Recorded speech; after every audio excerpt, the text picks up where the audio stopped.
nyakora moge jwang machiegni kendo wantiere kae chenro mar mbako romo koro wantiere ka mondo mi wago mbaka ni wacho ni mbaka bende ok digo kendi do bed matek mane gi omiyo oganda nowacho ni gini ber bende kiporo wach mane ji e riwruok kama ji nitiere kama ji nyalo winjire kendo ji nyalo go mbaka ma opogore opogore machiegni e chenro mar mbako romo odiochieng' ma kawuono kama wada twak ewi wach mangima ahinya mago wechego motenore kod tije andika koso ya ohala koso ndikri kendi e tich ma intiere tije andika koso idonje ohala kata kok en ohala ibed gi tich ma in owuon in ema indikorie odiochieng' ma kawuono dhi bedo kaka taika nyinga Cleophas Oluoch jakisumo kanyakwar mokiewo nyaka sango antiere kae kod nyawadwa Joyce Oduor e mbaka no mana kaka Cleophas osenyisi nyakwar Ramogi jwang tich abich ka chieng' tich abich mbaka ma kamae wagoyo kod rawere ma bende osedonje studio ka achiel mar mondo mi wawinj pachgi gin kaka rawere e kind tije andika kod tich mar okondike kata tich mochako kende obedo ohala kata tich moramora ere magineno kaber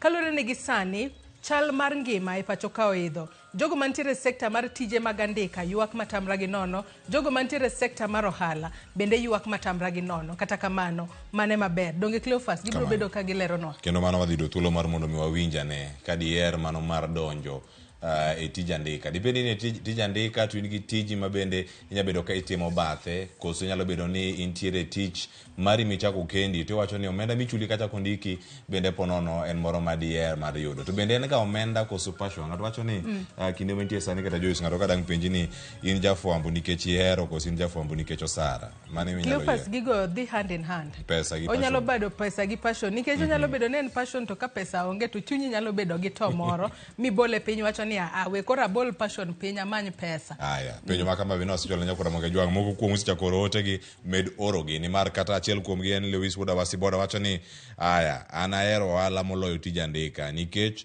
wadosi moko ni gachaya mang'eny achaya donjo kanye ka bende wan gi jok moko magin wadosi gintiere kar kangi kono ni wadosi achaya wuok kanye nyakora Ramogi jwang machiegni wantiere kodi karka tudri kodwa sani nyaka giko yorno ote machuok SMS line oyawe na riadek au chiela no kambui magwa mag Ramogi TV bende nyalo yudo ai mopogore opogore Joyce inyalo yudo wa e mbui marwa mar Facebook Ramogi TV mbui marwa mar X ibiro yudo wa @Ramogi TV an bende nyalo tudri koda e mbui marwa mar Facebook ibiro yuda Joyce Oduor mbui marwa mar X ibiro yuda @Joyce Oduor _ tudri koda bende e mbui gaduto te mago mag X Facebook Instagram kod TikTok yuda kata Cleophas Oluoch nyakora Ramogi jwang koro chak twak to kae wantiere kod yawuot luo kod nyiluo bende mantiere kar ka madwago go mbaka aresani nyakora kanyo sabich ka koro angwa penjo mana gik moko adek mana madongo ni kind ohala kod tije andika mane miyiero to iyiere nang'o to lwasi no chalo nade to bende sirkal kata jogo mantiere alwora mari bende giseloso lwasi ni mondo bede yo moro makare mar timo ohala kata tich mano mar andika ma in iyiero in iwuon Joyce achaka gi batha koni kama ng'wamigi thuolo koro achiel kachiel karoko duto ni machiegni uru e chenro kinyi ma kawuono kama wadagoyo mbaka kaka joka ng'ato achako na kodi iulre aula ne nyakora Ramogi jwang tikone dala mano ngine ang'wadhi kama nyaka tung kacha chak Joyce bende ang' nigi joge komachielo koni ko achaka kodi Beryl kaito bang'e ang'wadhi adhi nyime. Okay, an nyinga iluonga ni Belly Orondo. I work Homa Bay County. An CEO mar Julian's Collection. Atimo gimiluongo ni printing and branding. Koro ka aloso ne ji tisede koda jok madwaro gimoro amora manyabedo branded. Mane tich matimo Nairobi ka. Erokamano ahinya Belly Orondo kendo machiegni chenro Brenda machiegni bende Ramogi TV ulre ne nyakora Ramogi jwang. An nyinga ni Brenda Valentine Awiti anyara Pogi Migori. To an founder mar Breval Beauty Parlor. Breval Beauty Parlor watimo waloso koke makeup do watimo to gi witch. Alafu bende an gi Airbnb business maran. Airbnb cha bine ada paro gik moko. Make magi kanyo. Kama kamano bende in jachak mar ohala wacho weche mag dusruok gi bende intiere gi konwa kaka ichake bende kaka idhi nyime ka tije andika bende di podiere kata gik ma kamago podi nyime machiegni bende ulwangi konwa iulre ola nyakora Ramogi jwang kamerero tonde ni mane mbele ni kacha koro tulen mari. Erokamano an Robert Mbok ja ohala a dala mar Karachuonyo Kanyaluo Kogwor kendo an co-founder kendo ja tije mag Stitch by Wash watimo tije mag loso interior mag gari wan e dala mar Nairobi, Eldoret kendo dala mar Mombasa. Ero kamano nyikwa Ramogi.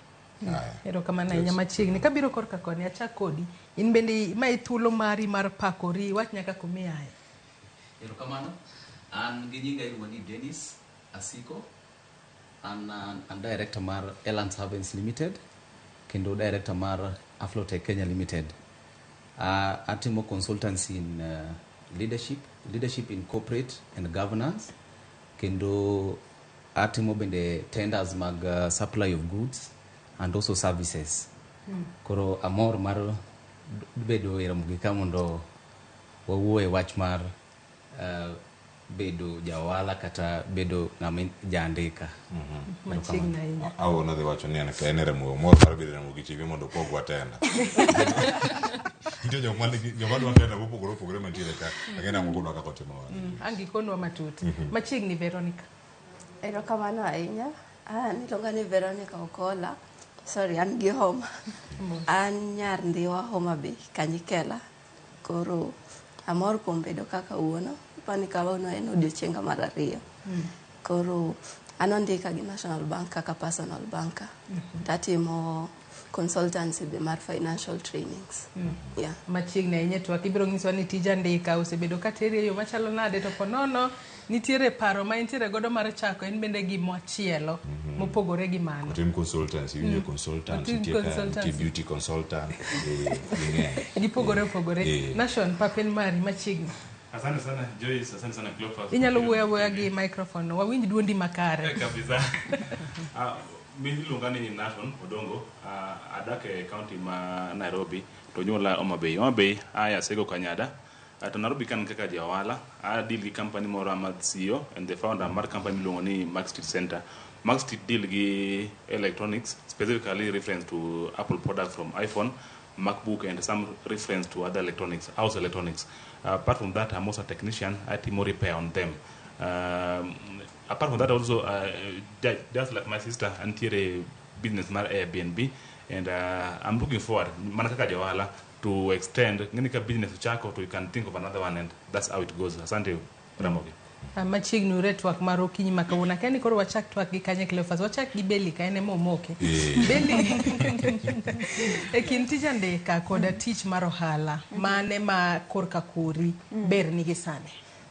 Anya wacho ni tije gi berte but luore nikech an nachako kaka ng'amondiki kasta duoga fwenyo ni nikech nachako kaka ng'amondiki tachako timo side hustle kasto baadaye fwenyo ni kare tija mar side hustle ni mia pesa molo kondika kora we tija ndika abire tijo ohala nikech ohala nigi pesa mang'eny in the sense that ni kadwaro 100,000 ang'e kaka nyatimo mayude but samondiki koko ni dwa mi 50,000 okinyal kata kwayo ni meda uru salary kopo no medi 10%. Kora nya wacho ni tije gi luore nitie jok matije ndika tiyonegi gi jok matije ohala be tiyonegi. An kaka sani anya wacho ni ohala tiyona moloyo kaka nondika. Kane iwuok e tija ndika mondo midhi chak mari kendi ni onge luoro koso paro no wuok kanye be ng'ato nyalo bukre wacho ni awuok e tich mondika kendo adhi achak tija kenda luoro moro nitie ni be odhi rem chopo gino makare kata wacho edhi flop kichako kar kanyo nin gi paro machal nade ka ni wuok nin gi luoro moro amora ka iwuok e tija ndika to no chal nade ni wuok ka chiwo gi nyite resign ke wacho ni anawe tiere gima luongo ni process nen gima sepango nikech natimo comparison natio as a receptionist for 8 years. I worked for 8 years nikech nachako kapod atin kora ng'iyo ni nitie gik moro kaka ng'ato kaka ng'ama nyako adwaro ni ngima na omed bet maber kora wacho ni awa an gi degree ta bet piny kae how can I make myself better adwaro riembo mtoka salary mimi yani benyami ang'eyo mtoka to wacho ni kora chako jipanga nyachako matin ka auso ndalogo na uso ponchos ne nie fashion koro the more mamedo uso ponchos customers chako peja gimoro banya yudo hoodie banya yudo gima kama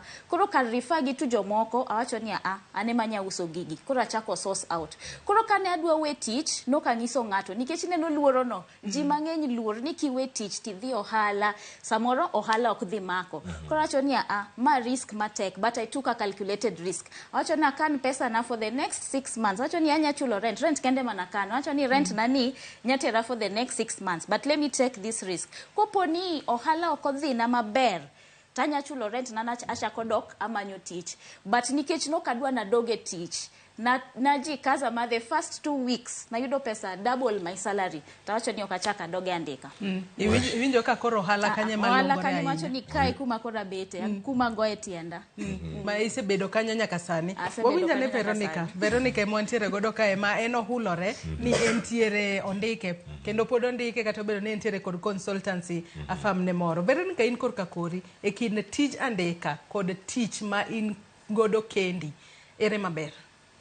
Afani tich ma in godo kendi ber moloyo mondiki. Though tich mondiki nyalo bedo maber nikech every month ingeni an gi pesa ni ageni bills ga ichulo te, lakini oketi in a fixed situation ma ok inyalo wuok. Ka wiyi osedonje andika no ing'ang'a ni tarik ma kama ichuli mondo mi wuoge that ilofana mondo mi wuoge that cage ma andika no ketie salary oketie tek sana. Lakini kinyalo bedo gi chir kaka nyaminwa wacho ni ne en gi chir mowuok modhi ochako no. Apani gima waluoro ga en exit plan. Most cases waonge exit plan. Kaka an achopo ga seche moko wacho ni akiana wuogi kosa bedi wuogi kosa bedi.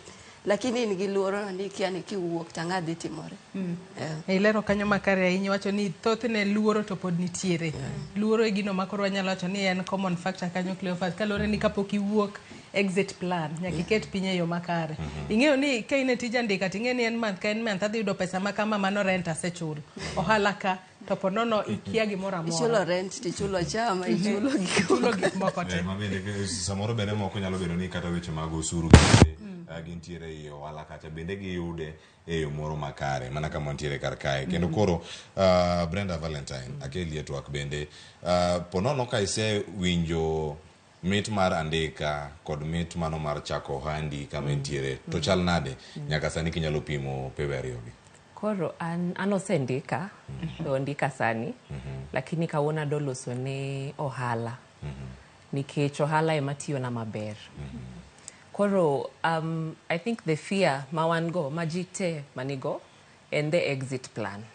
Lakini kinya bedo gi a good plan, a nice game plan. Kata ko ndiki sani inya manyo ohala moro ma passive, iluongo ni passive income.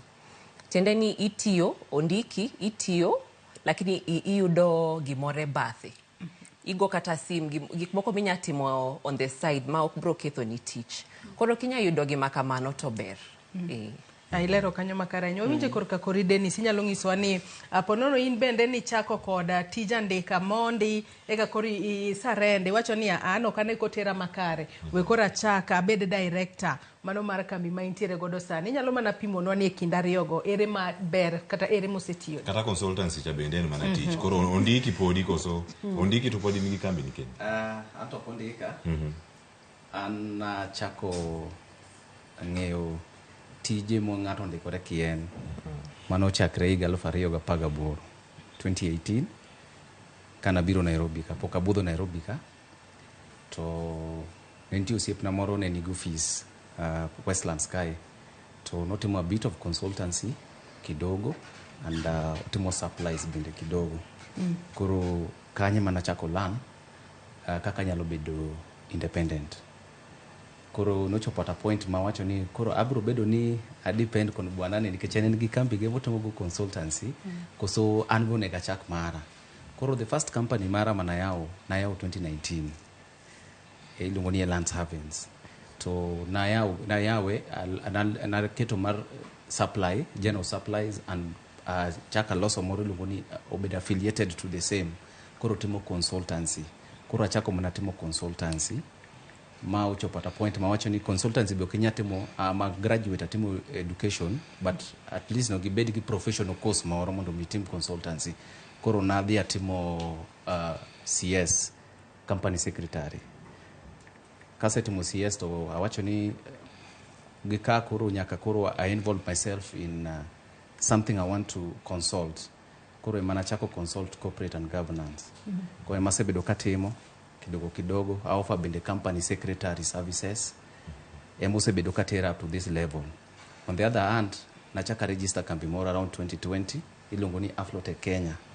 Aflotech Kenya ni nadwa kete obed brand mara but mar service industry. koro nakete mondo obed a cleaning company. Koro on this other side I run another company, this other side I run a cleaning company. But gisani tawacho ni wasebedo kuwa watemo, although ni you understand how the economy operates, but I want to believe ni to some extent employment, self-employment ber moingo when you are employed. Although ni jiopogre, nitie ng'at mabro neno ni when he or she is employed and gi steady supply of income every month and sure ni obro yudo gimoro.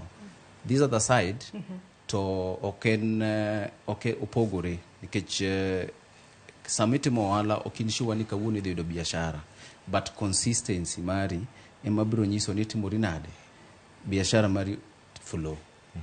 Yeah. Ilero kanyo makare ahinya. Omija ne korka kori Robert kose Cleophas. Mana Robert kanyo ngeni penjo mar Robert en kanyo kaka co-founder bende ngeni paro macha kamano be kangwa win kanyo ma chalo wa masiko wacho kod mangwa yud kuoma nation. Robert ndie gini mewacho ni in kama intiere in co-founder kata achiel kuom jochak mar kambi ma intiere kanyo. Gigo ma itime kendi kose ndiko jok moko. To bende seka temo weche gi mago mag andika. To kani teme eng'o mane daro michako timo mari kendi to kama intie in gi jok ma indiko. Bonono gin bende gin gi paro mag exit plan gi. Ipango kod gi nade nikech gimbe gida chako gimichako no. Gineni kendo gikopo gimitimo. Gidani gibede jachak mar kambi machalo kamano. Kamano dawach ni nondika chon atieko a graduate ka university higa mar 2010 kasto nondika chakre higa mar 2011 nyaka higa mar 2018 manyiso ni mano igni 7 madhi 8. Datem wacho ni gima ber en ni owinji chak kondiki kamano nyalore. Nikech kichako tidhi donjo e ohala tionge gimiluongo ni experience ionge go, ionge gimiluongo ni capital, ionge gimiluongo be ni connections. Pok ing'eyo ni to ohala kidwa ndi chako ere kuma chake. Achake awuok gatonga oko tayaro gik madwa uso tawacho ni kora chako ohala kosa chako nade. Kora nyalo wacho ni gima no konya maduong' momiyo kane wachako kambi marwa mane wachako higa mar 2019 to nomiyo wadhi mbele nikech noyudo ka chako akwongo ndika e tich igni marao karibu 8. Te igni gi nadonjo as an associate to nawuok an manager manatelo ne recruitment ne atiyo gi kambi moro ne tiyo gi weche mag skunde to natelo ne Uganda gi Kenya. Koro sama nawuok noyudo ka abedo gi experience mang'eny manyalo timo go gimiluongo ni anyalo govern, anyalo manage the business, anyalo timo marketing, anyalo timo outreach, PR, anyalo timo gik mang'eny. Koro anyalo kwayo jowa ni gimokuongo minyalo timo temi bed gi gimiluongo ni experience. Momiyo kidhi oko kacha to kiki wang' lweti. Inyalo wuok kawacho ni awe tich ok ber, ji wacho no ohala mane gi pesa, aringa dhi ohala. To kendo gimachielo ma nyaka ing'e ni ohala be onge pesa ni kichako ohala to in gi assurity. Iwacho ni iwuok iwacho ni kachako ohala to nikech ng'ane timo ohala amba dhi time tabedo gi dongruok kendo dhi bedo mokalo dichiel. Ok en kamano. Nitie gimiluongo ni process. To ohala nigi gimiluongo be ni nyaka ibed ng'ama endure. Nyaka ibed ng'ama orore. Iorore. Iwacho ni ka ji chiewo gokinyi, ji wacho ni ohala yot. Anyalo chiewo saa 3, anyalo chiewo taparo ni jo mbaka mwango kanyalo lero nini samori itiyo kata moloyo samondiki nikech idwaro in gi targets mang'eny. Dawach ni kaluwore gi mano mane advice manyalo miyo jowa manyalo dwaro tijo ohala to kendo bok dawach ni andika berach. Kamano ema kanyo mondo mi andika gi tich ma ng'ato bende chako kar kende nation ng'ato da chako owuok tij andika korokni owacho ni en owuok owacho ni anaweyo adhi chako ohala jomoko kata jomba kamano go kawuono mana kaka Robert bende oselero karka gine jogo mabedo karka chaka tiyo kata higa achiel yudo mana client achiel kata ok yude ipeyiri bang' higa achiel ni oganda dhi kanye anawe tich jogi ni kariti ini donja ohala mag mbese ni osiepi moro yawo kambi to neno ka kambi dhi maber wacho ni ambe we kora koth awe tich koro embe owuok mana Ramogi TV ka owuok odhi chako wande moro kumoro kare gini ok timre kaka odwaro mari ne chal nade sigandi ni chake ohala mana machuok mondo modhi ana okang' machielo kose embe nen co-founder ichaka kaka co-founder asante Cleophas ananya paro nan lucky enough ni nachako nondika kapok na graduate in fact nondika 2020 by that time pok na graduate by the way ondika around March then I graduated December of the same 2020 but not here for only in fact it was 4 months but gimanya wacho maybe gimanya lo push ji mondo wuok gimeti maybe wala me intiere kata maybe kamundikie ino ka jowama most one go to studio koso wacho ntie mok mowuok ni ne gineno ka gino dhi kod maber pesa mane chulo gino koromo kata mariyo ne gi plan man ka what wacho ka ni no you have to take time to make connections or make a lot of pesa mondo chago do wande to anya par ni ji wunya wuok yor mpor kit kanyalo par mara is a bit different kit an kana wuok 2020 on September that was a very day for the same month I lost my father so not even that time when I faced a very tragedy in Kamanati ye ntinga mano o swindle mondo moko nan godo man I was taking care of my worth almost 500,000 that one made me to actually fired but then a bit of fired after being fired I was forced to use my savings even which it was less than 500k and I had to use my savings to pay for what gig money olalgo Kurubanga had to get out and give target of amount of money to pay to the company so in maybe banka na wuka mano I managed to pay all the amount of money but I kind of I look at myself na parone na work because of the situation gino ketaka makoro I have no choice but I have to continue and push under kesani also remember teach I have no choice but I have to na bedo gi bad experience bende andika mana ba chel kum gi manya watini nogo latini kama ni kama ndiko ngato ni ngato nyati kama e ki wacho ni bedo gi bad experience pono ni nyalo lero na ni nen bad experience mane koso kidwa losi okanyalo feel shy mar lose wiye nikech en gima maybe one day I look for any bro mentor because I love the field of mentoring I do mentor people ntie joma nyalo wacho ni wala samoro maybe chako tek inya chao from nowhere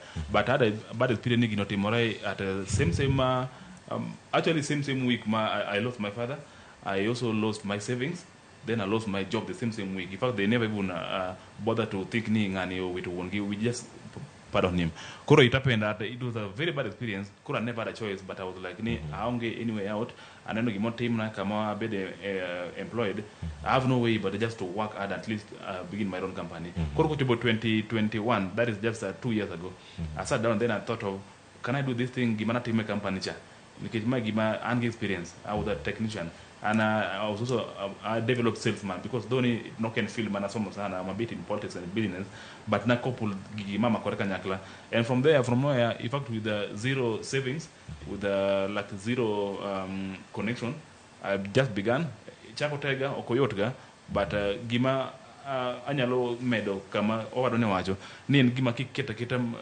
maino kendo iketo en gima tiyo pile ka pile imiyo wangi ng'eyo maber ni I have this target mondo mi meet it is very difficult mondo mi gimoro chumalo lakini ka gimo sechung to you have very less to worry about aya mano wacho ni ibedo kata ka ng'ama oikore rakre gi moro amora matimore kar kacha kendo iwacho ni gimoro amora timore kaluwore kod chandruok mano kako chane kendo wacho ni kade mano okotimore de koro sano kini jachak mano mar kambi mabende intiere go kanyo kikonyo gande gik moko mantiere kar kanyo kata kamano tigi moro mane somo e wigi guduto mano timore adana dhira Veronica Okola kato banga abira Beli intiere ya peace kama undikie oganda mathoth nitiere kuonde mondik gie tiwinjo kanyo weche mag exit plan en ji wache kinde duto oganda oluora ngo kinde ma untiere ye kacha mar chako gimoro mantiere ok nyalo bedo ni luasi no ken moro makare environment man kanyo manyalo yieni mondo mitim gimoro man bathe mano gima tie kar kacha angena ai ka microphone mana nigo manation ntiere godo niko marino ntie kaka owewa ero kamana enya kore nya mana lero no luoro mantiere e kinde go bende ka intiere oko kanyo ka idhi nyime kod tich mari mondiki to dier mar chako giri moro bathe okay apani luoro mantiere depend gi gik mang'eny seche moko pesa michuli oko romo manyalo mi iket moko bathe kaka savings koro seche moko be wacho ni nyalo save kawuono for the rainy season kasto kiny koth chako chwe kiny. Koro iyudo ka pesa mane save chande ok nyal romo michak godo ohala. Alafu gimachielo be awach ni nitiere nyiego kuonde ma ji tiye. Ng'ato koseng'eyo ni in nitiere gi gimitimo kando mopogore gi tijno, samoro boss uyuare kodu uchandoru godo kar tich. Alafu ng'ato koro ne ni in to kare in gi gimachielo machuli. Koro ne ni ka ji ong'e ni timo gimoro mopogore gi tich, gichako kelo personal differences. Koro mano luoro machielo. Alafu gimachielo aparo nyalo wacho ni kisedonje system no matrix mar salary no oketi comfortable. Koro nyachako ni like kiny nachak kiny. Koro kiny no i-postpone seche te. Hapa ni mage gik ma main things makelo luoro. Ilero kanya inyanya kata kapok wabire Belly Cleophas we wakao yoyo mokwongo mondi nyakora Ramogi Juang yeno mar mondo mi wakao yoyo mokwongo e twak marwa ichendo mar mbako romo twak pod wantiere godo kae kod rawere in bende medo chwalonwa penjo paro moramora kotudore e lai magwa duto te mag tudruok odiochieng' ma kawuono ote makamago wabro bedo kwasomogi achiel kachiel bang' yoyo mwakao ge sani kik idhi mabor.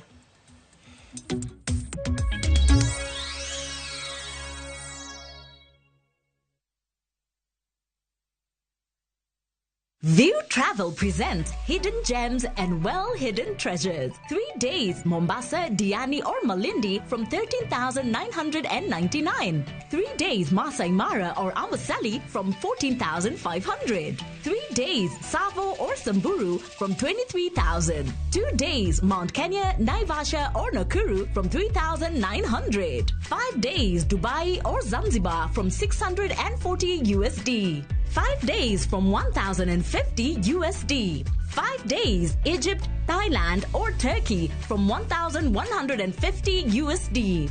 5 days, Malaysia or Singapore from 1,100 USD. 5 days, Santorini or Maldives from 1,680 USD. Contact us on 0703-254-254 or book online at www.viewtravel.com.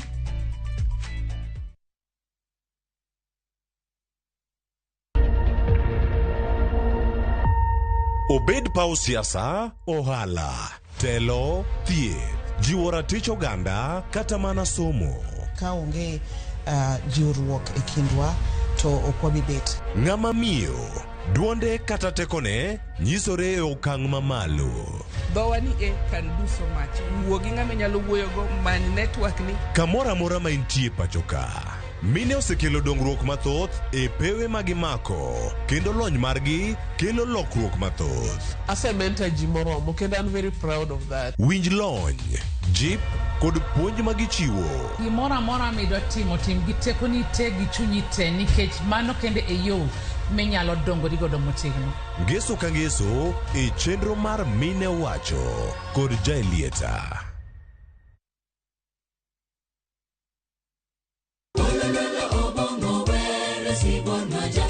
Wabedo jomaler e ngimawa ka warito ler mar pachwa. Kila neno lake lanikumbusha dunia hii inapita. Kod winjruok gi Nyasaye, winj wende Sabato. Jifunze kuridhika na kile ulicho nacho, shukuru Mungu wakati wote. Mamiyo wa thuolo maber mar wer kendo pako Nyasaye gi chuny moikore. Kama si wewe singelikuwa hapa. Walando gi kinda wach maber mar Nyasaye. Nyasaye okoso ni kanye ma weche olokore ngima ni di ma okinyal paro kama ni wuoke. Ng'e teko mar riwruok kokalo kuom lamo kod wer. Injili ngima, Sabato ka Sabato, mana e Ramogi TV. Singelikuwa hapa.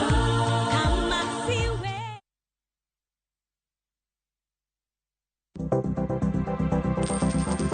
Inyalo goyo kwan kod omenda ma aching' kata ma ikete baasha ka isiko itiyo kod omenda mohingo kaka onego itigo. Tema ne keto e baasha omenda ma idwaro tiyogo kama moko to ikung kata ika.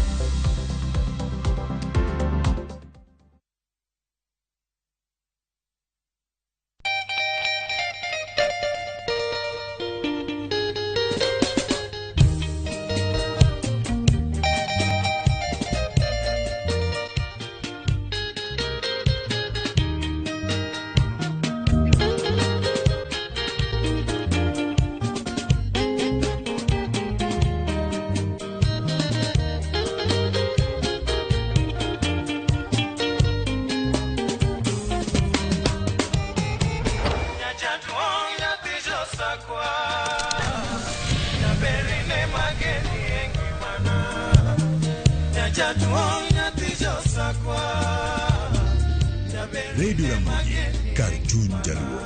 Radio Ramogi.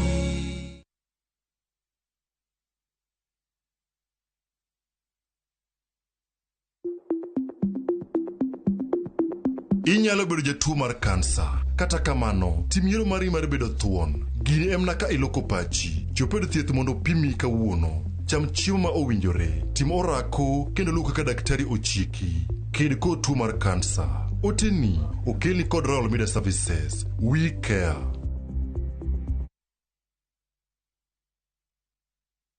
Jipange na View sasa iko hapa sasa. Jishindie maelfu ya pesa kila siku kwa kutazama content kupitia View sasa kwa shilingi 50 pekee. Kuna mshindi wa shilingi 1,100 kila siku, 1,500 kila wiki na mshindi wa grand prize ya shilingi milioni 3 cash money. Kushiriki, piga *487*3#. Chagua Jipange na View sasa. Kisha chagua video package, ujipatie points na uongeze uwezekano wako wa kushinda mamilioni. Hakuna kudownload au kusubscribe.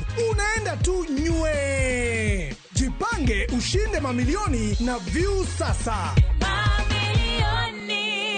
Sheria na masharti kutumika. Imeidhinishwa na BCLB number 2978.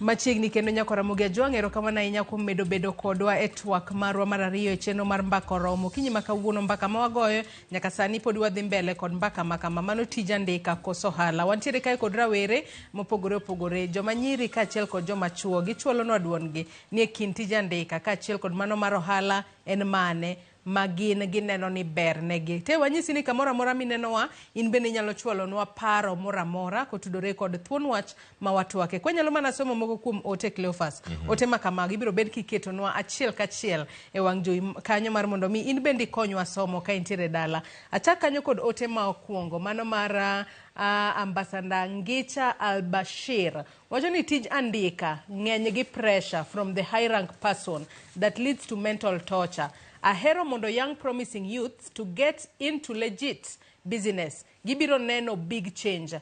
Ngicha Al-Bashir from Starehe, Nairobi. Aya, utumachielo James Sembo wacho ni capital wacho ni capital. Yawuoyi gi nyiri onge nyalo mar nuang'o capitals mag investments.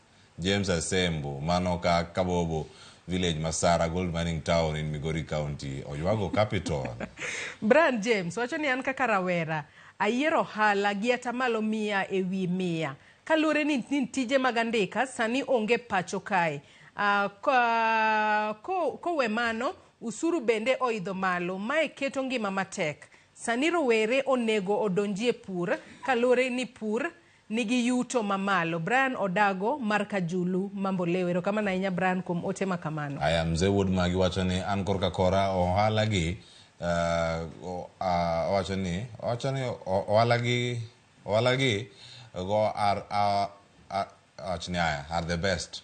Wacho ni tiere jok ma ndiki titiyo for a long time makata sama ilos godo makori onge. Wacho ni utiyo nyaka molang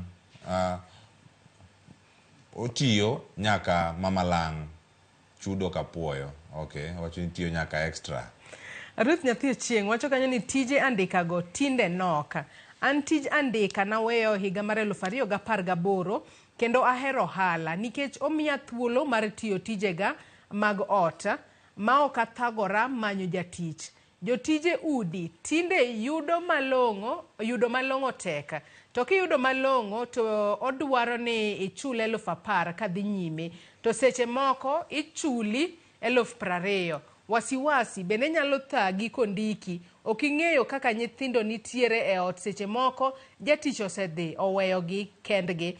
Alafu tich bende nyalo rumo apoya ba depression maki. Ohala bende yaw wich nikech nyaka ichul rent mar dukano koro chuno ni nyaka iti matek. Ruth kawuok Umoja. Mano paro maliwa ahinya. Ote maliwa ahinya. Abdalla Abdi wacho ni an Abdalla mar Katito anto ayiego ohala. Wacho ni kendo mar andika to aluoro moloyo ni tiji nyaka iher. Erokamano ahinya Abdalla. Joja Aduodo wacho ni tij andika to ber nikech kata koth kata chieng' ok kethe. An George Aduodo. Aya. En wacho kanyo na andika ne kare. Be mosiro. Aya. Ote mogik. Wacho ni ahero andika. Then aya ohala kaka side hustle. Mana gima beli bereno timo. Aya. Wacho magima ahinya ka wantiere kar kanyo. Nyakora mogi jwang gi ote no mano mara Kennedy. Mane makelo giko mar ote. Angine ang wadonjo kuom welo mantiere kar ka. To tie ote machielo mantiere kar ka. Ukonywa joma wan gatwak kawuono. Unyalo duoke yo machalo nade. Ramogi. An Fred kawuok Kayole. Akwayo welo. Ng'at moyie mondo manyna tich. Asemanyo mahol. Asanteni. Magi jok onego bed mabedo go e studio ka. Jogi ma osemanyo tich to ok yud tich. Gin gigi moro ma ginyalo chako mana matin mondo mi gichak godo. To penjore ni chako ni. Kata wacho ni chaka. Achak nade. Kata ka en uso mandas. Achak e yo machalo nade. Chir kachiel koda ng'eyo mar chako ohala. Beli. Inyalo kono ng'eyo machalo nade. Rawera maneno okinyi makawuono. To tich manondike orumo. Tich mano paro ne odhi Excel kata odhi Riencha. Okone kama chomo. Nikech wano ka janno moro kanyo bongiso kanyo Cleophas ni tija ndika oking'eyo samora mora minyalo golie. Seche moko nyalo bedo ni koro itimo gino ma iluongo ni en redundancy ma jomoko igolo kacha to ibede list makamano ichak gi kure to bende nitiere pesa moyangi ni mae pesa manyaka ket piny kada chako ohala. Beli. Koro an kanyo anahero wuoyo gi rowere matindo kendo adwa gana bed example to the young people because I'm also a mentor. I have an organization miluongo ni Ambitious Girls 254 and I mentor girls. To kadwa nyiso gi miriambo. Emomiyo adwa gana kod gi adiera mantie en yande tije onge. Emomiyo kata ne Julian's collection ka adwa na med ndiko ji nitie jok mandiko rowere matindo. Tadwa ni biashara no bed maduong' mondo med ndiko ji. Gimachielo tije ndika ber ni yande kapok ichako bire ohala ni onego ndiki mondo yud discipline. Kokin discipline gi kuma ondikie tich kate tiji kae okidhi nyalo nikech nyaka ibed gi discipline mar keeping time, managing your finances, mago gik miyudo ka ine tich. Secondly, tich onge. Mano gima joma tindo onego ng'e. To ng'ama dhi mi tich onge.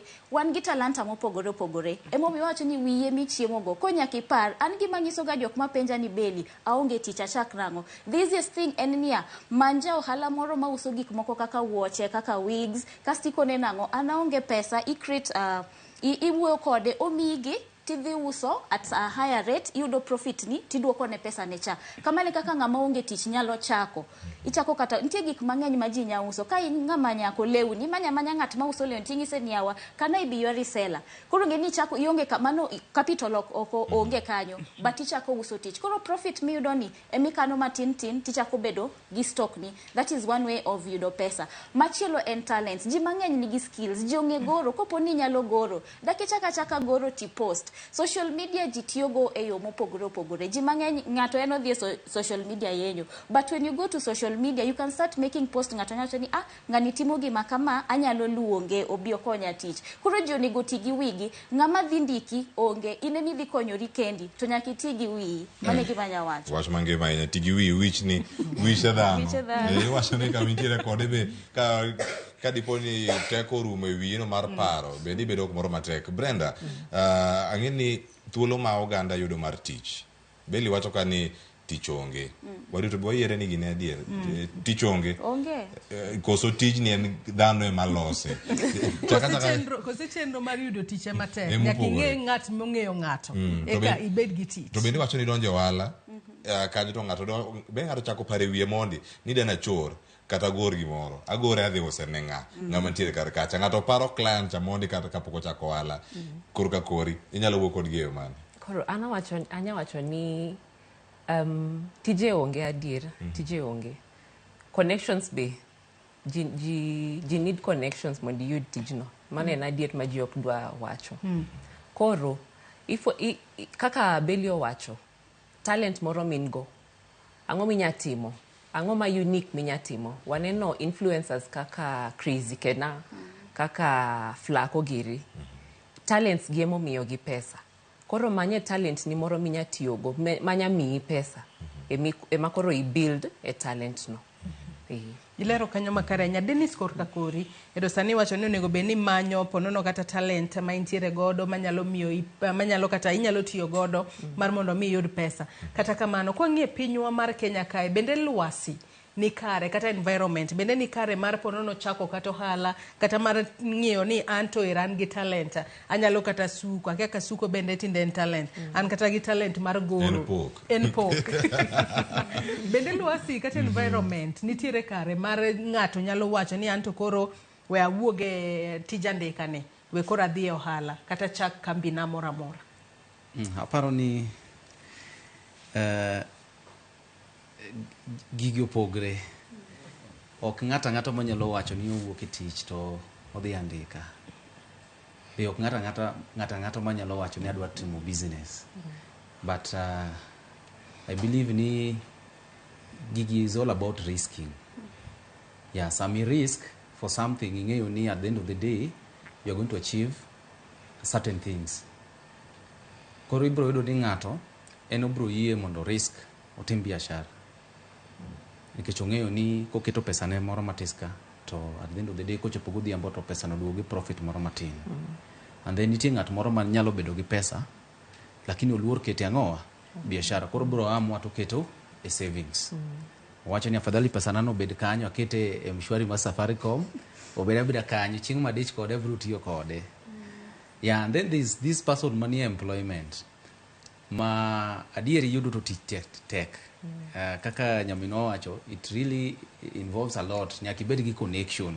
The same way in business, because I think right now I have enough experience. Mar wacho ni business bende dwaro connection. Okinyalo do tenda kionge gi connection. It means you have to go your way to get that opportunity. Opportunity to be sani jilaro. Gisane gi sirikal ma wantie ni otek. But nikech saa mo bedo ja biashara bende okinyal luor nyaki jitoma to mitima ng'o yud biashara. So ananyalo wacho ni ng'ato nigi talent mare ma kaka Billy no wacho, but you have to identify yourself or who you want to be. Samoro ibere loso kogno to ilinga kanyo.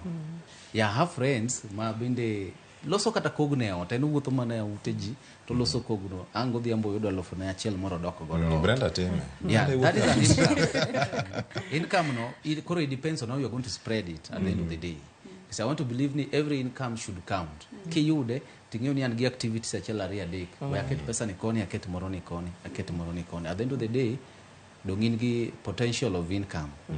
Yeah, kora paro ni mano e pacha. But Joyce anya mede pach ngane Dennis kanyo kaka ni penje onge saminya wacho ni ma kore sama is the right time chaka kuma intiere no nikech the more mirito the more mafia nya donjoni koro ka idea moro biro ni run with it idea kode ngwech olo idhi kodo idhi fail mbele but ni chako nikech geni kise fail tinge ni I made a mistake here inya change koro onge sama is the right time chaka Robertin korka kori neno nango Abed Ahmed manajiwo ni chaka nikech kirito onge perfect time kaka Joao osewacho.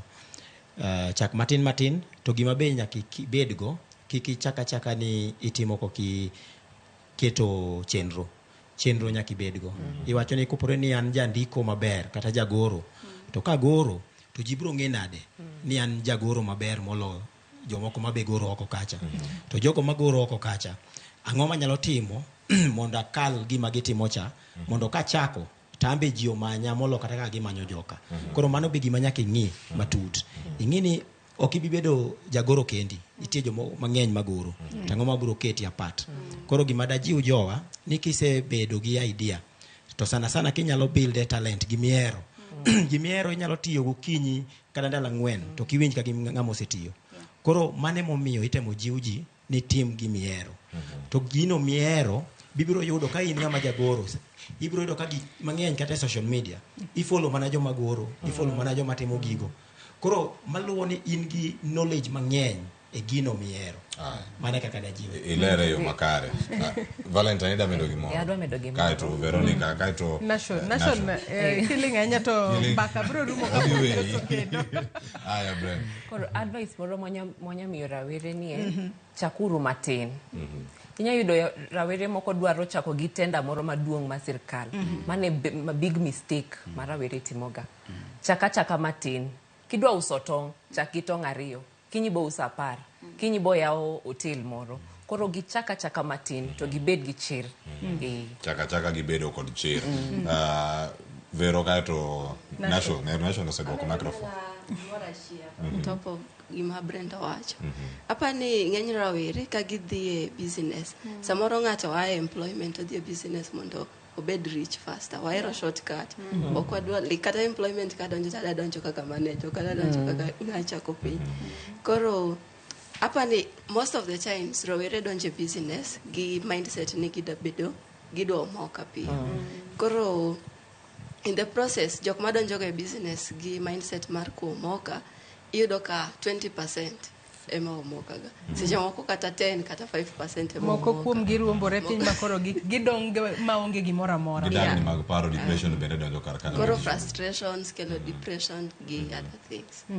Kama na inya Nation nitiere achiedh nade mantiere kar tich ka KRA bende koro ntiere kar ka jok moko bende sani gi dhok moro ni Ruto chung e dhot kadhi e dala awinjo kanyo kwacho ni Ruto chung e dhot wacho ni osuru ni nyaka choke ja ohala ntiere kar ka iwacho ni matin miyudo cha to bende koro chak ikawe ng'ato chako ohala mokwongo en koro kopoe kacha uso kek kata Nairobi West kata ntiere kanye jogo donjo kacha to gig choko osuru gi inosebedo ni machal nade ponono gisechopo e ofisi gisechopo kamiti e kanyo to ere kaka irakuri kodgi kama giwacho ni yore moko mirango kapok ichako ohala. Asante Clovers, kapok achopo kanyo wachake gi nitie wach moro ne achiel kuom moro ko tumuka wach mar ni kaka wawuok kada sama ni wadamua ni wadhi e timo ohala wawuok nang'o mano wasewacho lakini adawacho gimoro ma influence go alaga sana iluongo ni mentality.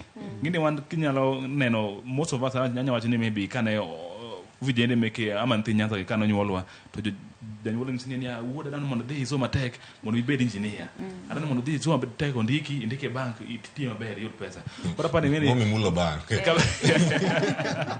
mana ka vero se wacha koro ngeni wawuok ni one patch ya wuotwa actually ada bed specific ya wuotwa mego nagi watch mana ndika ni we've had most of us oero sana to no wacho ni ania wan joluo waero tich to kuche mwena gi oshara koro ngama no ng'eyo ni Somali will one day one time mano hungere kala for nowhere will take over ohala mar Kenya koro neno ka gik moko lokore paro lokore kalore kod kaka piny chalo sani kod kaka piny dhi apan maybe en gima koro ochoma koro alima andika ni ok nyal bedo sustainable koro nyaka ji lok patch gi margi wo from par mar ni in kitieko school isomo na that your career kia ni you just go to job ondiki itieko mano anyalo medo magi par moro mar jarieko moro luongo ni Warren Buffett no wacho ni koponi chako gimoro to ifail tidhi yudo experience mang'eny koro inyalo chako gimoro titimo tinyalo fail tiparo ni maybe fail in life but ngeni gino mi learning experience ni gini atimo kacha kama to mai kama dhi maber kama kaimo ka titio maber koro let me go this way mondo mi amake kama mondo mi next time kacha kendo to kora bedo perfect mogik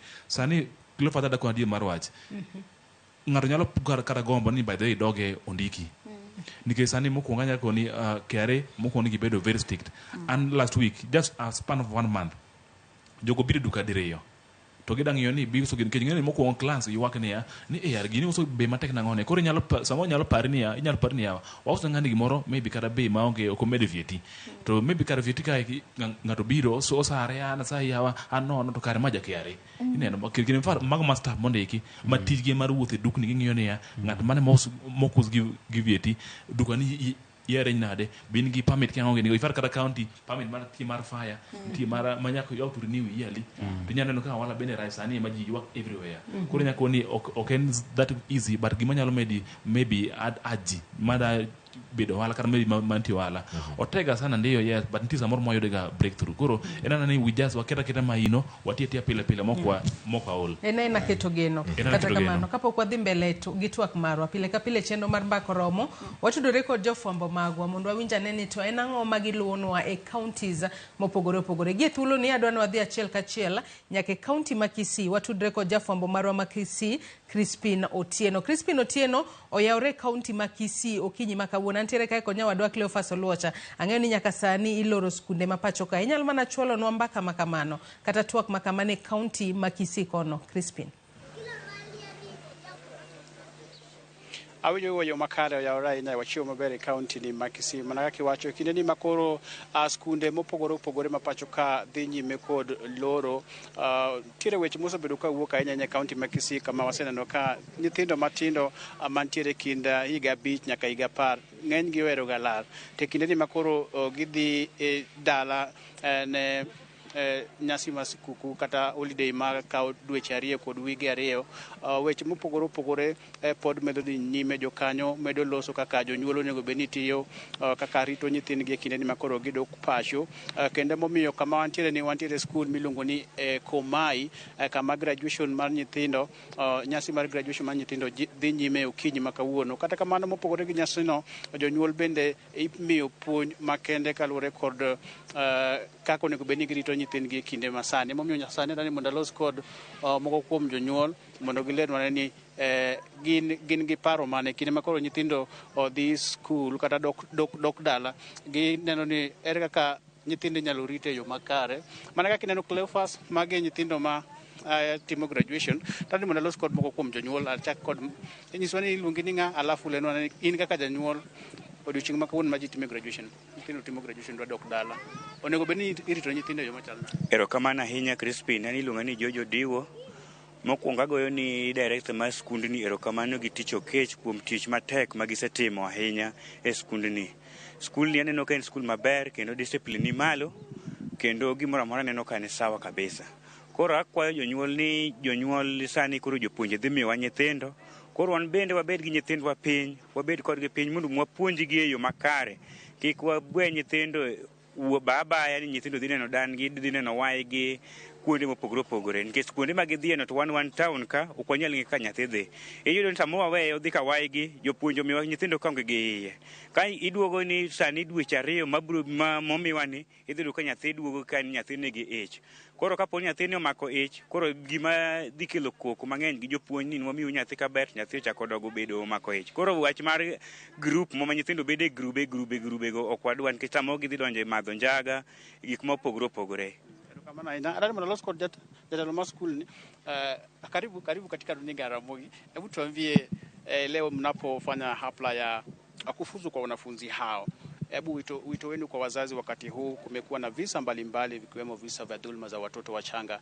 Wakati huu ungependa kuhimiza wazazi labda waweze kulinda watoto wao kivipi? Kwanza tena mimi ni Dorin, mkuu wa shule ya Komai, na kitu ambacho nimeona kweli kinafanya kazi zaidi ni kukuwa rafiki wa mtoto. Usipokuwa rafiki wa mtoto, kumfikia ni ngumu, na kujua yale ambao wanayapitia ni ngumu. Na ukiwa rafiki ya mtoto utaweza kumlinda kwa njia zozote, kwa sababu you will monitor, utaangalia njia zake ama mienendo ya huyo mtoto. So wakati wanakuja pale nyumbani, na wasi tu tena wazazi wenzangu kwamba tupeane mkono kwa hawa watoto. We give them a receiving hand. We embrace them. Let's embrace them, because if they are not embraced, watapata mtu pale nje wa embrace. Nimesema hivi, tuangalie masomo ya watoto, kiwango ambacho mtoto amefikia na ufahamu ambao mtoto ameupata pale shuleni. Tena zaidi tuangalie tabia za mtoto. Kuna mzazi mwenzangu alikuwa amesema ya kwamba tabia za kiroho pia ni za kuangazia. Tabia za masomo tuangazie. Na pale nyumbani kama baba na mama ama mzazi yeyote ambao ako na mtoto, basi nipatikane kwa ajili ya huyo mtoto. Hapo mtoto atahisi ako protected ama ako na security ya sawa. Kwa hivyo peana nafasi na wakati kwa mtoto wako. Fahamu mtoto wako katika wakati. Usimpeleke nyumbani ama kwa baba ama kwa nyanya yake ama shosho yake. Have your child and learn your child. Asante sana. Wan bende kod Esther Nyaramba men jakedo ne ratiro mar nyithindo kod joma mine. Giji duto e county ni Makisila nwa ne kinde ni makoro ji dhie holiday. Nyinga Esnas Nyaramba anyakisi atiyo e kisi ka kedo ne ratiro mar dhano. Odiochieng' ma kawuono do wacho weche ariyo ma mostly affect nyithindo ka ginde holiday. Nitie jonyuol ma ka nyathi osebiro en gima okuongo ng'iyo ni ere faida manyalo yudo kuom nyathi. Ong'iyo ni ere gima nyathini nyalo dhi uso mondo okelnwa pesa godhiambo. So nitie nyithindo ma jonyuol oseketo ni asekuogo rabolo. Nyathini biro ting'o dhi uso. Samo dhi uso cha, odhi uso kanye, jok mo uso negi bi ng'egi. To kango uso kango duogo, security mare ni chal nade, nikech nyathini nyalo uso to biro late, to sama ngo duogo cha to ng'ato yude momake. Kosetimo ne timo maganjawa ko kichako ni nyathina no njao kama to in kaka janyuol seche go ibet piny go mbaka ka jirani. Mar ariyo, nitie jok matiyo ni nyathina dweche gi ariyo ng'eny dhi e lupo. Nyithindo moko yoro nam, nyithindo moko yoro kanti, kiseore ka waigi, kiseore ka nergi, ikia gi matimore ne nyathini ka nergi, ikia gi matimore ka waigi. Ka ngo duogo to duogo ka already osembo, kumichako go gi kumidhiye ikia. Mar adek, nitie nyithindo miyoro ithoro ore kata e town ni dhi urusi, nitie paper bag matendo tindo mantie obiro mag siling 10 gi. Imiye ni kwano na nyathini mondo dhi ousi mondo duogi. Expose nyathini gi kama onego ni expose. Nyathini we duka ni ene makoro dwa chung e duka, ine dhi e kanisa. Nyathini onego dhi e kanisa ti usi. Adwa tieko ka wacho niya, nyathi en nyathini, ok only ka en age. Nyathi en nyathini nyako chopi gi 22. Koki nyalo weya ni koro ng'ani nyalo make decisions on her own or on his own. Atieko ka wacho niya, jonyuol uduto, walimu nicho miyo nyithindo ka nyithindo ngima, gin gi afya, onge nyathi mabiro odi kosembo, onge nyathi mabiro odi ka en gi depression. Duok negi nyithindo Januari ka nyithindo gi onge shida mora mora, ka nyithindo gi bentie ka mental health margi gin sawa. Mondo ka gidhi chako class ma gichako no gichaka health gi, alafu mental health gi be ni kare. Kama unajua Clefas mano nyar kisima wacho dholuo. Labda tukimalizia Na mimi kwa majina naitwa Alexina Martha Okioga, na mimi ni mzazi katika shule ya Komai Kids Academy. Na mimi kitu nilikuwa naomba sisi kama wazazi tusingatie watoto wetu discipline, na tuwe karibu na watoto wetu, tuwe marafiki kwa watoto. Ndio tutajua shida ya watoto iko wapi. Kama mwalimu wetu mkuu vile alisema, be friendly to your child, ndio utajua shida ya huyo mtoto iko vipi. Na pia tuangalie watoto wetu wanatembea na watoto aina gani ama grupu aina gani, ndio tutajua au watoto wetu wako na mwelekeo mgani. Kama tukiwaacha tu wanatembea na wezi, automatic mtoto atakuwa mwizi. Ukiacha mtoto wako atembee na hao wasichana wameharibika, hao wavulana wameharibika, ama wafuta banki, pia automatic mtoto wako atafuta banki. Kitu kingine tunachoomba tusingatie, tuweze kuelekeza watoto wetu katika msingi wa kanisa. Itasaidia watoto wetu kabisa. Asante sana. Kamano. Mana kaka kunyo Clefas mano gin jonyuol ka achiel kod jo kanyo mopogore mantiere dara mar somo county ma Kisii, ka chiwo mana ler kaka jonyuol onego bedi rito nyithindgi kinde ni makoro ji loro. Ahinya wacho ni janyuol onego bed osiep nyathine kinde ni makoro gidhi dala e holiday mar dweche 2 kod wige 2. Koka manang nawe gi kanyo Clefas aduko kendo e studio mondo dhi nyime kod chenro mamoko. Aya, erokamano ahinya onjire ka kod Joyce Durwa winjo twak. Picha no ler ahinya. Gina nyithindo ma graduate, ni tinde nyithindo nyalo graduate marwak ugudu no. Mano oketnegi ugudu moro maber e wigi. Joyce gini, wacho ni gimoro maber, aneno ka ng'ato Chris, erokamano ahinya. Wadong' e studio ka koro gi Joyce mondo mi koro waga namba ka Joyce no picha ne picha moro maber ahinya. Picha ne gima kare ahinya nikech omiyo kata nyathi bedo mamor. Koro ng'eno tiekore gi nursery koro odhi e grade 1. Miyo nyithindo mor aduwa mana kwa nyalo neno gi achiel kachiel kanyo en gima kare ahinya poch gi paka. Ne nyithindo duto mawuok e grade 1 gitieko ECD koro gidonjo e primary mano e grade 1 gimed mana somo matek wuoth pod bor koka gichako. Girito ogudu moro bentie kata emani kapsa chake timo tonge ogudu KCP be oserumo ok gibe timo KCSE cha be ok apar ka gidhi timo kata ka gitime odhi bedo molewa ahinya wuoth pod bor poch gi pa Chris Owino skunde loro waritru nyithindo e yo makare e kinde waduogo e studio ka wadhi nyime kod twak mana kamano walose achiedh nade mantiere national selerno kanyo gigo magi kale mano kotenore kod wecho go mago mag osuru gi pek mapod ntiere kar kamanya miyo jok moko chuny gi tho kendo inyalo penjori ni gin gik mage mapod ntiere kar ka Robert ntiere thuolo maka oganda oyudo mano mar bedo kod tich mano ma onego bed ni gitimo kendo wacho ni chunya tho kaluwore kod lwasi ma sirkal bende koro oseketonwa iwinjo kanyo ni ok datim ma nikech gik monego bed nachulo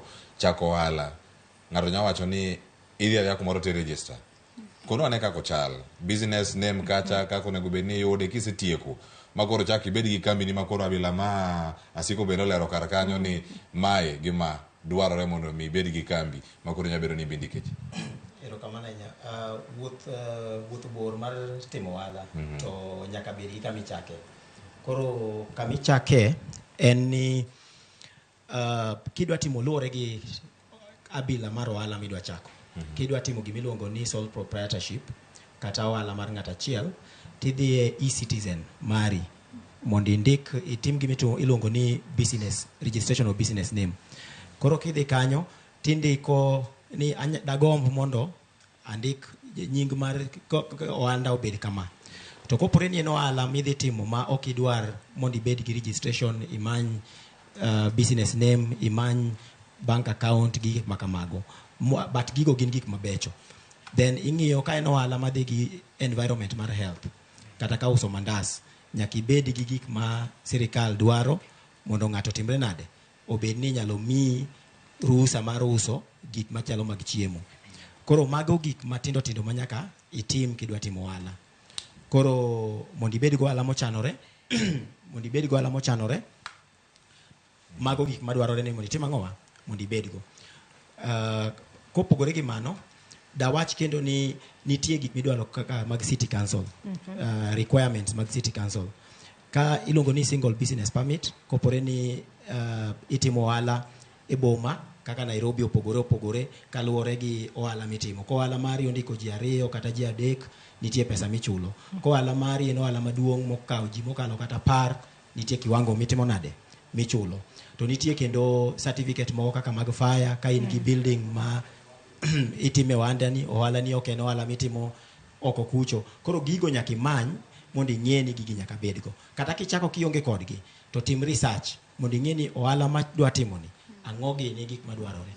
Ero kamano. Lero kanyo makare ahinya to bende penjo moro kada penjo ng'ama owinjo no nyalo duoke yo makare nyalo mana kwanye gi kanyo nikech wang'eni jogo mondike tich kwa tiyo kata kod ranyisi jogo mondike kata sirikal thothne wanyalo wacho ni kondiki kata sirikal ka ching'eyo ni tok kisetieko kata andika mari wati kod ranyisi mar japuonj ng'e ni chieng' miboro retire pesa moro biro bedo kiyudo mano dwe ka dwe mano ma en surety ma inyalo wacho ni en sure bet ma jogo ma andika moko kuom gi nitiere nyaka kod pension nitiere kembe ma kosendiki kidhi retire biro bedo kod pension manyalo wacho ni mano ema ponono ber mar tij andika nitiere godo e ohala kae ere kaka ng'ato ponono nyalo jipanga mar mondo mi ok inyal tiyo nyaka itho nyalo chopo kuma koro dendi ool we kori wach ni an koro we adhi ayue bende nitiere surety ni an kaka ng'at mok nondike tich ma koro retire katimo ohala mara bende nitiere kaka ng'ato bende nyalo jipanga. anya temo duoki nikech wacho jo ayaw pap tuolo adanya teacher puonj kendo ni babwa nena he's a retired teacher baba Mosi angeni nena rongo from Jakabwana bookshop koro gima nomona weyo tich nikech na yudo health insurance ngato ni awatinde jithogi kansa mangeny tuoche benefits nitiere tije ndeka nikech yudo nitiere tije moko miminya ka house allowance nitiere allowances mangeny to makori dwa jwango te idhi chung kar kedi koro man insurance health insurance no mano mi poda amako tija but asebira fwenyo ni sama tiyo kenda anya yudo health insurance kenda yude e okang mamalo molo matin manimi mar 50,000 cha koro anyalo yudo a good health cover life insurance kasto be okwange maber ni at a certain age kitimo ohala ingeni by 40 ama by 50 I should retire koro tijwa mar ohala ni en mana mar mi pesa mitimo go investment moro most people prefer tinde jero timo real estate koro acho ni ana akatieko Julian's collection ka pesa mayudo kai anyaketo gero rentals mondo ka we tijni kata ka ause kata ka wene jomoko no take over to passive income na moro ntiere koro jo ohala jipanga ga nikech ok wadhi tiyo nyaka watho wachako manyo gimachielo mabobedo passive income kaka gero udi ilero kanyo makare ahinya Dennis bende ntiere kod wach from experience that period mar corona cha nitie jok mang'eyo they were close to me to ne gitimo biashara ne gine tenda te joma timo tenda full time to kane corona biro to gik moko no kethre ok chuli isetimo tenda ionge gi biashara so noyudo ka kanyo ji mang'eny no thagre seriously but koro wabedo piny kwa gomba ka to wacho ni now we are in business what if another pandemic ubiro what do we do to ji wacho ni okay pesa tenda gi chulo yes but it takes time on chuli bende sami yude then spread that money donje biashara moro machielo manyakelo income daily to wacho ni to koro biashara mano manyakelo income daily jomoko wacho gine mag kar chiemo moko ma fast food gi ji owuoye gik mopogore koro ne waneno to wacho ni we can team up as a group to wadhi kata wanya chako pur wadhi somewhere Loitoktok kocha to jikuno jilaro puothe koro wadho ka puodho to wapuro so koro samo chuli kocha tika pesa nitere ang'o tere puodho samitere puodho ka puodho chiek donge iuso ni jok mobiro nyiewo kanyo itiekri kokidwa ni tim ni value addition koro nayudo ni in as much as ni okay everybody want to be unemployed ng'ato dwaro ni mondo bed independent but the good thing en ni king'eyo gimedwaro to you spread ka in gi pesa ichako kampuni ni moro to chako kelo income immediately spread that money elsewhere kora at the end of the day ing'eyo ni pesa gi spread makata ka poni weche moko wuok matek to podi chako yudo komiti muri nade idonje iro kama na nyadwa ni makama kaparo no gi kanyo mondi national nikech wadwa ni wadhi nyaka county ma Kisumu mondi Cleophas nyakoro magi join county ma Kisumu mano commissioner mano mantiera luora magwenge manyanza bene koro sani loso koten record ikroka ne piny machako juma manyino winjane kako twako jofwambo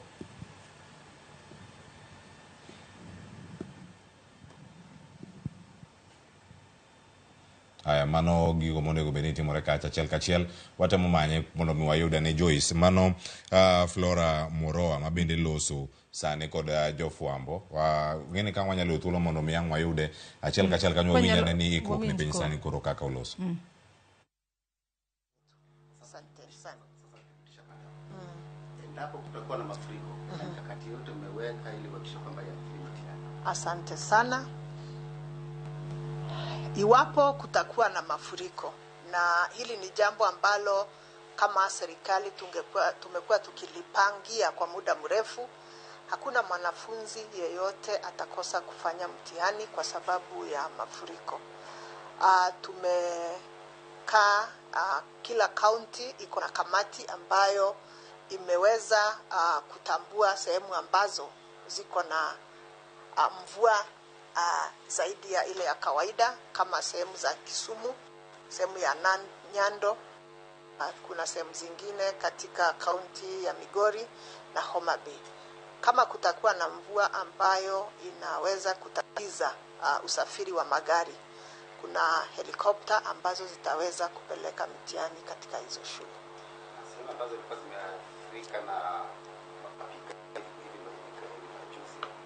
Asante. Tunajua ya kwamba hivi majuzi kuna sehemu zetu za mpaka wa Kericho na Kisumu ambapo watu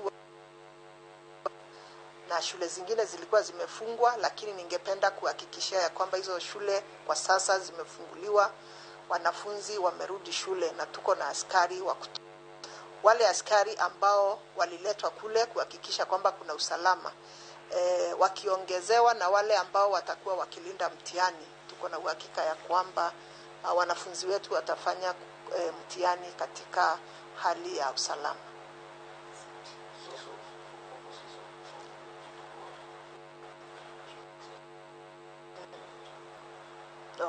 Okay. They will introduce themselves, starting with the lady.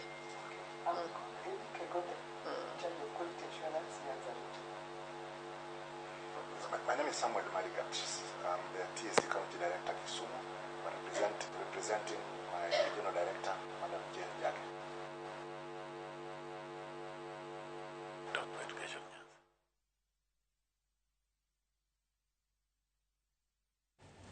Nyagwara Mogejwang mago pichni mabiro ni achiel kachiel kawuok e county ma Kisumu, kendo ayudo kanyo ka jogo mantiere arita mani migawo mar arita bende dhi nyime kanyo kod twak ma kamano. Bende wasewinjo kacha ka gintiere ikruok ne penj kaluo te gwengewa, to koro gichal nade. Iwinjo kanyo ka ntiere pi oula ma ponono nyalo chwe e kinde ma penj go timore. Ndek kalapapla nyalo ti godo, helikopter nyalo ti go mondo mi otergi kumoro amora ma gintiere, koro kik ubed gi kibaji. Osewach ne bobedo e yo makare. Wamedo luwo sigana no kete mana Ramogi TV weche manyen mag Mingago ibiro yude Joyce. Wachopo kidieny moro makoro kama dong ka dakika 10 Sadi karumo. Oganda wa mantiere karkajo twak ma bende watwak go daru kinyi ma sadek nyaka sani dakika 10 modong mondo motiek gi wayud weche mogik e wigi gi wach minyalo bedo ka ida somo ne jogo bende mantiere oko mondo mianga watie kuro chenro gi kanyo ka wadhi. Nation kapok ne wadhi Kisumu ntiere wach moro mane ile. Ito ti moro kanu kelo mupenjo medico. Kinyalo mana tiyo gi mic. Koro ka ng'ato intiere ohala to samoro kina shwad ni kipo ibro wuok ibro timo nang'o. Koro gima nyalo sundo ji ni mondo tim, one, ibedo discipline financially. Pesa kuponi maybe samoro maybe wala dhi maber kiki mor wangi ni pesa mang'eny koro tiyo godo kaka idwaro. Koro wakungi then nyalo take this money invest in other areas. Koro kata mana Mario bende gima nyalo tiyo godo ngini mar ohala moro amora ma ng'ato chako en ni mondo mi make profit. To profit ni inyalo kayo to put it into other areas. Machiel kuom even kada ntiere riwruoge mang'eny tiri mantiere manyalo miyo i save kodgi kata poni ondi in ng'amo ndikori kino wuon. Koro inyalo save maybe ntiere stima sako, inyalo kata join even if you're not self employed. Koro areas ng'eny inyalo tiyo godo mondo mi at least mondo mi ka chieng' moro i retire tibedo gi pension mari. Koro yore tinde ng'eny. Koro ng'ato kik wuondwa ni sani koro indikori wuon onge kaka inyalo bedo gi pesa mar ang'owa mabe idhi go retire bang'e. Kamano kimedo mana gi wach mari mogik bende ne jogo makoro bende ginya bedo kacha ni ote mag kwayo tich nitiere karka kendo wayudo gi pile ka pile, kendo magi oganda madwaro kumoro mondo mi giso e wigi mane kine magi rango kacha ochako ohala koso mani kumoro ma indike kama indike kata ka onge ochom kama chalo nade. Gima nyalo kono nyi kwara mangajua ni sani tinde piny olokore ma gimoro ni nyabero ni piny ni koro ondiki no. One en gima tek nikech mokwongo nitie ji mang'eny mose graduate koro matieni competition mar andika ng'eny. Mar ariyo nyaka bed ng'e ng'ato. Mano gima kik wawuondre ni ok nya ndiki from nowhere. Nyaka itim gimoro ma bende samoro ng'ato nya dwaro pesa to ionge pesa no. Koro mar adek bende tinde bende garama mar ngima ng'eny. Samoro maybe in kata odi kanyo ji 10, 5 depend kuomi to pesa mantiere bende tin. Koro we have no choice but mondo mi ringa mondo mi yud yore moko minyalo bedo godo ng'owa e wandi. Mogik ne joma nyalo gombo ni mondo donjo wala anyalo wacho ni ok otek bende ok oyot. Koro en gima nyalo bedo ni donje gino ka in gi paro mar ni idhi tiyo mondo mi at least ang'owa ilok alimari. Inyalo bedo ni maybe nyalo par ni maybe nyalo odhi maber ne ng'ato to anyalo koni kibed gi chuny mar ni ani dani mondo mi pesa oduogi me yud pesa mondo mi atim ang'owa itim godo giri moro okelni pesa en gima ber. Koro maybe ng'eni mana ka temo wacho ni e wala kae nitie joma nyalo donjo gi nitie tije nyalo donjo monge pesa ma maybe I'll share my number later for those who may need guidance and give body more ma mentor ji iluongo ni changing perceptions na I do mentor people mondo mi ere kaka inyalo timo gimoro from nowhere. Nikech ok wadhi duogo wacha na mano sani kamera ero ni kanyo mbele. Yeah, koro anyalo medo have a group manyalo keto ngato mondo mi mentor I how you can start with that zero income or zero capital 07 08 40 50 75. Koro it is never difficult mondo mi ngato chako wala kendo it is also never easy, but ena kuponi ngato mi proper guidance kata wan jomo antiere gi kinyalo compare maybe jomo sebedo wala mo advance masana billionaires ginya kon ne gichako from zero karanti jomo chako gi guidance mar ngato, then through that one ne gidhi magi sani koro gidir kama gintiere. Koro apan wanyalo sumore paro e group man kaka wasani wada paro mar matis jodala mar Nyanza walogi mondo mi watim pur watim wala kendo maybe wa source a lot of areas monyalo yudo income kama. Ero kama na Joyce. Ilero kanyo makare ahinya to pile ka pile bende jofwambo magwa adwani wadhi e kaunti ma Mombasa kia kwase yudo jafwambo maro e kaunti ma Mombasa kata kamano nyisani pod iloso weche mag tudruok kod joja oko ka intere kaunti ma Mombasa mondo winja nene jopiny paro nango kotudore kod thuon wach ma watu wake. Veronica in korka kori thuon wach ma watu wake no kwa dong mana kod thuolo mar dakika 5 kende to watieko twak maro mi mana thuolo ichiw wach ni mogik. Okay. Wachna mogik gima nyalo wacho ni e yore ma kaka ngato nyalo yudo capital mar chako ohala. Ng'eny ji seche moko ipenjori ni chak nade nikech samoro ok ondiki. Koro nitie government programs I think kata king'e ajira digital ma gichiwo gande grants mag inyalo kawo grants go ichak godo ohala. To ng'ama nigi savings be nitiere gimiluongo ga ni 50 30 20 rules. Koro okoni ogaidi kako onego save pesa mare onego dhi emergency fund. Koro ka in ja ohala ka in gi emergency fund ni ing'eni kata ka ohala dhi marach emergency fund onego wako onego otiko for the next 6 months. Kamane kaka emergency fund tiyo.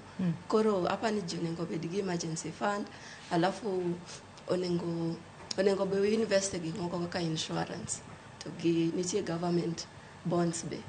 Koro government bonds to kawo pesa mang'eny but nitiere T-bills gik ma kamago ka invest koro kata in ja ohala nitiere gande returns magikelo iluongo ni coupons magikelo in terms of 3 months kata 6 months. Ageno nabo yudo chieng' moro ma berwa chako losi mang'eny. Mano nyaka wamanyi e kinde mabiro jalony weche omenda kendo wadhi yudo kanyo yo makare. Agwero kama na Veronica Okola uyo thuolo mar bedo kar kanyo aoko poko ikore aoko pod ing'isani iloso weche mag tudruok. Dennis wach ni mogik ka watieko twak moro wadong kod thuolo matin kende to wawuka. Okay, my parting short and ni ananyalo nyiso jok ma dwa donje biashara ni gigi ichaka to sama idwa chako nyaka ibed gi work plan mari kaka idwa chako. Lakini kikiluor kiamone donje biashara kikiluor donja just take that risk. King'eyo maber ni at the end of the day this is what I'm going to achieve. To gima important en ni discover yourself what you want to be. Kiseng'eyo gima idwaro then I'm very sure that gik midwaro te biro chopo kare. Mar ariyo anakono jok mabe manyo tich mabe ok ochuno nyaka donje ohala bende idwa uso gimoro inyalo dhi itim kata pur ema sani nigi pesa. Pur inyalo timo pur to iuso ne jo ohala e puothi kanyo. Sama jo KRA biro fuati bende onge initie kuri koja jok madhi timo value addition waodhi timo value addition mondo KRA ofuat gi kocha. So kik wabed ni tich kende ma odwa manyo and yet there are other things we can do. Yeah, and I'm very open. Anyalo share my number sani amanyo jok mo nyalo dhi puro Tana River. Sani ji mang'eny puro kata kuche gi puro to duogo uso nwa ka. Koro nyaka ji yaw wigi ki keto ni tich midwaro tich tin to tich go bedwaro connection. Puro ok dwar connection. Pure ni dhi manyo puodho titimuri nade. The cow got a low narrow ka en mana 1 acre is just 6,000. Kido lo chakata gi 1 acre ki pimo season ng'iyane to dhi kodi nango. Kidano kodhi kodi maber med another acre. Kama ne ka ji timo sana. Yeah. Airo kama na inya Cleophas sani joja oko sani koro seikore. Wadhi ane achiel kachiel nyake kaunti ma Mombasa watude ko jafwambo marwa joja oko. Mar mondo miyo nyiswa ni to jo Mombasa neno nango kotudore koda tij andika kata chako tiji iwuon aoko.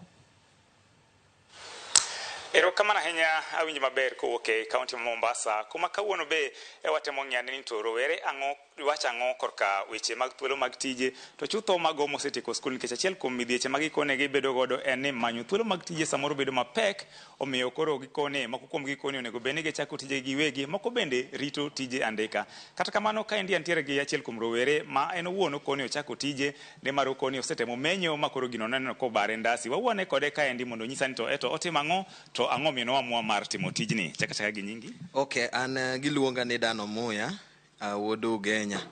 To waneno ka piny mar Kenya ka osebiro marua. Koro ni wago kwan waneno ni to yawa. Mano wabro chandre nyaka chieng' karang'o. Kech waneno ka no jogo promise wa even to waneno mna hell nikech onge tije. Kijende wadhi wayudo watisomo to onge tije. Koro waneno mondo wachako handwa matin ka mondo wago mondo wati. Lakini pod wan matek kata kimenyo iye ka ineno ka onge customer wa struggle customer achiel mobiro to uneno ka gik moko tek rent en gimo around 50,000. Koro wayudo ka gik moko tek sana ma ok nyalre. Koro klanda achiel ni kobiro kama ok onyal chulo bills mekwa. Koro idogo wayudo wan matek ido kata ko wadwa ni obedo ka onge tich nyaminwa iye kacha onge tich. Koro wabedo ka wang'ang'ana tu.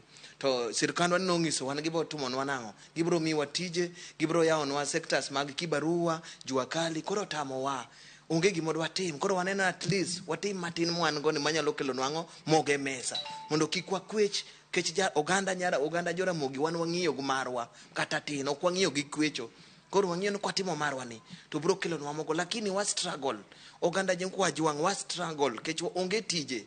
Tiparo nang'o nikech piny wacho osebedo ka kone achiel kuom agendas moseneno ka piny wacho tayo en ni wadwa make sure ni vijende yudo thuolo mag tije to kwang'iyo kwan ata malo maduong' mag jopuonje ma bende nie mbalariany mathoth gin bende gisomo asoma mondo meka beto chieng' moro giyudie tije. Paro ni ang'o matimore kata ang'o ma samoro dhi ma ok ber ahinya. An gima nyalo wacho mok ber ahinya ka wuoyo matin gima dhi mbele Kenya ka en ukabila moketho sekta mora mora mar tich e Kenya ka nikech jatelo manyien kobiro to o promise wa gik mabeyo owacho no bro timo magi to waneno ka kijende wasomo e university ka gin gi interest ni ka gisomo mondo ginwang' tije lakini ka gitieko moko bende chuny gi tho nikech tije onge nikech kokadonjo ting'eyo ni onge dano kodonjo office cha koro tich onge nikech koro adhi keto kabila machielo kabinda che madhi keto mae moketho sekta mora mora ma nyalo yudrego tije Kenya ka emomiyo nyithindwa gi kasomo tinong'o ka nyithindwa gi somo ka giketo interest koro sani kaka koro ineno tijwa ni wanyalo puonjo kijendewa matindo liedo loso kogno ineno kaka kacha en ka loso pedikiwa tineno ka onge customer mantie lakini wan gi interest mondo wapuonj nyithindwa moko obio tim kata na tich mar somo ang'o tije mar lwedo waket geno kuom tije mag lwetwa wawe keto geno ahinya e somo mamalo ni nyaka wadhi e university nyaka wayud tich nikech sirkal bende oseketo ka giwero sani ni koro kijende kech anyalo paro kedwa mnyocho wuok e loch nyocho wacho ne oseneno kaka piny dhi wawe geno kuom somo kende wageno kuom somo gik jua kali weketo geno ni bro yanyi ni ng'ane ni oyawo tij kinyozi oyawo saloon sijio en oyawo mnotel tim mari matin no kaka kori nena timo mara matin ni atimo mara matin ni mondo abenda nwang'ie kaka anyalo chulo bills nyithinda anyalo chulo school fee nyithinda ka bende sani koro kaka life obiro ni adhi na puonjo gi ni kik ugen kuom somo kende genuru kuom somo gik moko mag lwedo. To kwang'iyo waneno ka bende piny owacho koni nitiere ohala moko mawuok ma onego bed ni rowere kawo madhi timogo tije mag lwedo kata nyalo timogo ohelni mopogore opogore bineno ka rowere wuok oko mar kawo pesa ma kamagi mondo mi chieng' moro giduogi chul bang'e. Oyo ok anyal wuondi gima dhi mbele ka ni wan waseneno gik moko kaka gik moko dhi ohala mineno mi jogi wacho non pesa mar rowere miholo ni wasetemo gi to kitemo gi kiudhi umakre kata ji 10 kudhi to ka nying Kamau onge nying Rotich onge kanyo to ok unyal yudo pesa gi dwaro mana ka koro uni achiel to jatelo mani office cha mondo ung'en corruption mondo rumi office kacha mondo wayud loan kech wadwaro mondo wa invest wadwaro mondo kinyozi ni obed kata Kisumu obed Nairobi to hola go ma ima kelo magi hola ni ok nyal kelo magi nikech ukabilo kete Kenya. Erokamano ahinya. Mana kaka iwinjo janeno mar Ramogi TV mano mana achiel kuom rowere makoni en owuon otimo tije lwedo bang' manyo tije mag andika otemo kaka onyalo mar yudo tije andika lakini notame koro neno ni ochakie mare mar lwete ma en mar kinyozi kowuok e kaunti ma Mombasa ka ne Ramogi TV nyinga en George Aoko. Joja oko lere yo makare Joyce. Winjo kanyo kamane ka kilielo ga chuo. Kosilieli tiketo tigi more wi kanyo. Mago timore Mombasa nego yawe Nairobi ka. Mondo wangi ane ka kitime yo makare. Wakadhe weekend ka kenda. Ok nyawe weekend. Mana ka montie kanyo koro ne wachopo kamane watieko chenro gi weche mogik mantie ka Beli an kumika wach mogik ote mari ne rowere mago ma pimo gik mokariyo gi ohala koso tije andika. Inyalo kone wach mane kod wach mari mogik bene koro kwatieko sane. Mane bo dakika achiel ka kodhi ahinya seconds 45. Aya, koro kawuono wawuoyo kuom tije andika koso ohala. An gima anya wacho ni onge maber maloyo nyawadgi. Ka ng'ato onego ng'e gima tiyone nikech ji te ok nya timo ohala to ji te ok nyal ndiki. Koro kiyudo ni ohala ema tiyoni mak gi lweti ariyo. Kiyudo ni tije andika ema tiyoni mak gi lweti ariyo nikech ng'ato Nyasaye ogwedhowa mopogore. Koro many gima tiyoni to kanye mimaki miti godo. Mogik onge ng'ama biro konyi, nyaki puonjri ni inya konyori in iwuon. Koro talanta ma Nyasaye omiyi nyaki yaw pachi tichak tiyo godo. Ne jogo maneno wa fans ga meke Julian's Collection, erouru kamano, Madam CEO mosou, asanteni. Ber mdosi maparo nyono. Onyo negi chai kawuono. Pari ye kawuono be. Gidhi e party Tich Abich. Brenda, wachwari mogik. Koro an parting shot na adwa wacho gik moko ariyo moko awache discussion ni. Mokwongo ohala kata tich dwaro lemo. Lemne ohandi kata kapok ichako lemne Nyasaye mondo miyi ideas gi wisdom kaka ibro run business no. Nikech gimoro amora mokete lwet Nyasaye ok dhi nono. To mogik mibadhi kikikete ohala. Ok ni nyiew gimoro 100 tidwa dhi uso ne ji 10,000. Beda ngama straightforward. Werigi overpricing tibro excel. Kamano nya Robert wach mari mogik. Kamano an gi wach achiel ma daer miyo ojende mani oko kucho gi jo wate ma joluo ni gimo kaka ne Beli owacho gimoro amora mitimo anda wach ni time gi mijiwo te mari. Ka in ng'ama ondiki bed ng'ama ondiki matimo tich maber mogik. Ka in ng'ama timo ande tim tijini gi tekoni te mondo ibed ng'ama okwongo e tijini. Koro wajoluo wajiwre uru, watiuru matek mondo wambe washine, wabed jomotelo kamoro amora. Koro tiuru matek mogik joluo wabro dhi mbele. Erouru kamano ne jogo te mag Stitch by Wash. Unyalo fuata wane social media pages Stitch by Wash, Facebook, X, Instagram, kamora mora. Ujiwa kendo umed dhiro mbele. Erokamano maduong'. Erokamano ahinya Robert, Brenda, Beli, Dennis, Veronica kachiel kod Nation kuom kawo thuolo maru mar mondo mi ubi watwag. Wabed kod twak machalo kamae. Wageno ni jogo maneno wa odiochieng' ma kawuono yudo puonjruok mopogore opogore. To dago mar somo ote achiel moro kae Cleophas, mano mar Aduba wuod Olango. Wacho ni according to my opinion, one should seek employment first to generate some income to be used as the starting capital for self-employment. Otherwise, generating the capital isn't a joke. Ramogi Juang. Mano mana moko kuom paro mabende janeno marwa ne chwalonwa odiochieng' ma kawuono. In bende intiere kod pachi to maduong'a ka iyiero tije andika to time gi chunyi te. Kapo nono idwaro ni ibed kod tiji ma indikori iwuon kata ohala mari, tim mana kinda ichake e yo makare. Oriti masani nyaka kendo waroma juma manyien. Nyinga Joyce Odur. Ramogi Juang chieng' Tich Abich, tim gino ma chunyi ohero gi chunyi duto. Iwacho ni ka idhi lemo maber. Kidhi metho tiwe wangi mad chak mang'eny ahinya odiochieng' ma kawuono chieng' Tich Abich, chieng' swag law members day kama intiere kar kacha. Nyasaye mondo oriti masani. Nyinga Cleophas Oluoch, jakisumo kanyakwar mokeo nyaka sango. Wawei kod pado manyien kaeto bang'e ang' nitie ka kod chenro mamoko mag Ramogi TV. DJ Kolo gi Lange ang' bed kar kae mbak ndalo. Oriti masani. Nyasaye ogwedhi med neno Ramogi TV.